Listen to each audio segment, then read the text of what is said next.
in the city of Cyprus around 300 BC. There resided a very affluent trader named Zeno.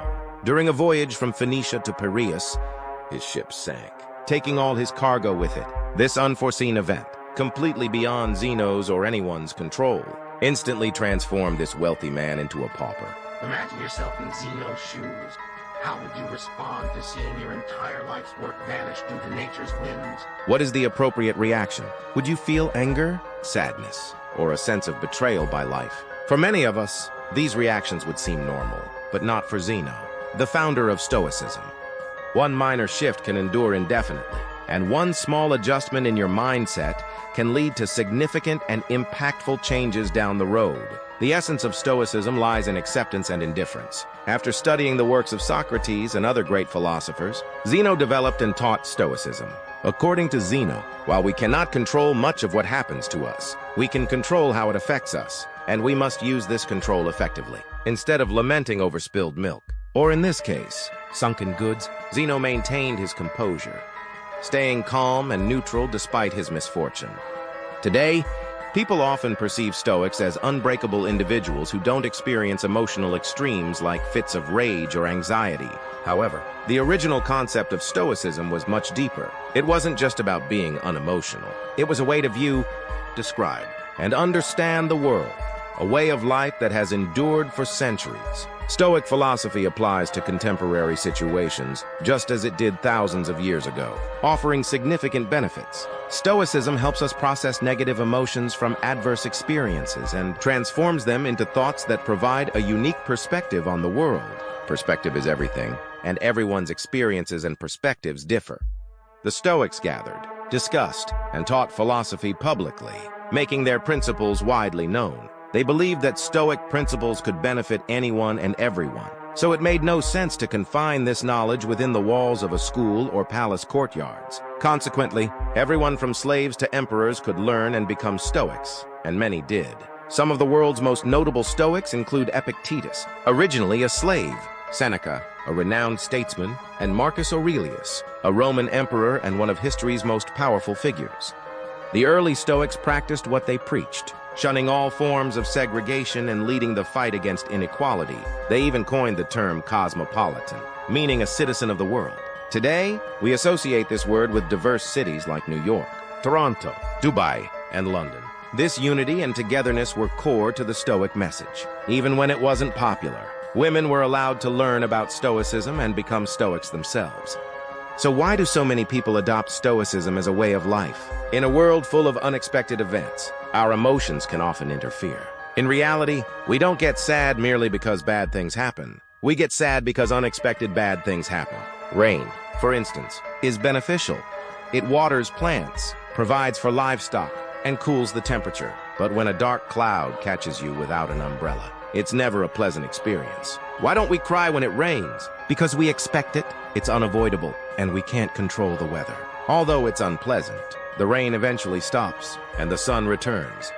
Stoicism teaches us to expect that everything bad that can happen will happen. Imagine the worst outcome and be content knowing it could occur. One Stoic exercise is known as voluntary discomfort, aimed at increasing gratitude. Sleep on your kitchen floor. Take cold showers instead of hot ones, or eat only potatoes for a few days. This helps you understand that no matter how tough it gets, you'll survive and potentially thrive if your mindset is right. By enduring these uncomfortable situations, we mentally prepare for future misfortunes. In today's world, with advertisements constantly bombarding us, we're led to believe that without the latest products, a certain appearance, or a specific income, we can't be happy. This message is crucial now more than ever. We enter the world with little knowledge, learning from home, school, and our observations. Often, these sources teach us differently. Do we need to internalize all this knowledge? If we do, we might set unrealistic expectations for our lives, leading to disappointment and dissatisfaction. Instead, we should focus on improving ourselves. For ourselves. Doing things for our own sake. External hopes or secondary attachments to our actions often lead to disappointment.